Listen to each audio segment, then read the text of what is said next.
C'est-à-dire qu'il faut s'opposer au brevetage du vivant, aux OGM qui vont nous envahir, à la baisse du niveau de vie des paysans, qui se suicident au rythme de 1 tous les 2 jours quand même. Et donc voilà quoi, je pense qu'il faut faire quelque chose vraiment sérieusement. Et pour les agriculteurs, pour l'agriculture et pour l'environnement en général. Et tout est lié. Parce que l'environnement c'est très important, vous êtes des acteurs essentiels de notre écosystème. On nous parle de changement climatique, nous ça fait maintenant 5-6 ans, on ne fait que s'adapter à ça. C'est-à-dire qu'on a un printemps très pluvieux, assez anormal, notamment l'année dernière. Et puis après on a des étés torrents. Quand on s'adapte, ça pousse, mais c'est possible avec des méthodes adaptées, je dirais. Exactement. La grande culture, elle ne peut pas. Vous avez une diversité dans la manière de la récolte, ce qui vous fait qui nous sauve. Égaliser vos revenus, vos chiffres d'affaires. Voilà, on a un système très diversifié, on produit de tous les légumes, mais du coup on est beaucoup plus résilient. Alors on ne ferait que des tomates ou que des carottes. En cas de crise dans les carottes, terminé. Tu fermes la boutique. Que nous, ça n'arrive jamais. A contrario aux grands agriculteurs qui ont une obligation de résultat parce que souvent ils font qu'une chose. Donc ils emploieront tous les moyens, les intrants, une mauvaise gestion de l'eau. Ils sont pris dans un carcan phénoménal avec un devoir d'obligation. D'ailleurs, je vois par rapport au programme de la France Insoumise, il est question de mettre le bio quand même finalement comme la solution, parce que c'est la seule, mais il faut prévoir le cheminement pour les agriculteurs. Nos campagnes vont mourir, nos campagnes. Il n'y aura plus d'école dans le petit patelin et tout ça. Et le vrai problème de il faut réinstaller 200 000 jeunes agriculteurs. Elle ne fait pas travailler 15 personnes en aval.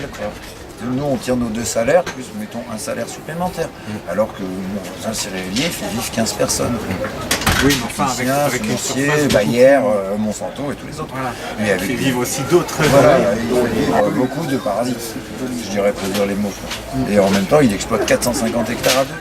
Mais c'est absurde, il y aurait moyen de faire vivre 5 familles. Bien sûr. Et dans de bonnes conditions, je veux dire. Oui, parce que l'avantage de la biodiversité, c'est aussi la création d'emplois. Bien sûr, énormément besoin de main qualifiée. Et du social en même temps. Faire revivre les campagnes. Et revenir à une qualité de vie. Le respect des animaux, le respect de la nature, de l'environnement. La biodiversité, on est en train de la détruire. Je vais vous expliquer un truc. C'est pas d'aujourd'hui. Je vous en prie, vous êtes qui, monsieur? Pardonnez-moi par rapport à moi, je suis fils d'agriculteur. D'accord. Vous êtes je connais bien. D'accord. Il y a 20 acides aminés dans l'équilibre des végétaux. Les céréales et tout. C'est pas d'aujourd'hui, c'est dans les années 70. Il y a une usine qui s'appelait l'AEC, l'ancienne usine des commenteries. Qu'est-ce qu'elle fabriquait, cette usine? Les acides aminés de synthèse.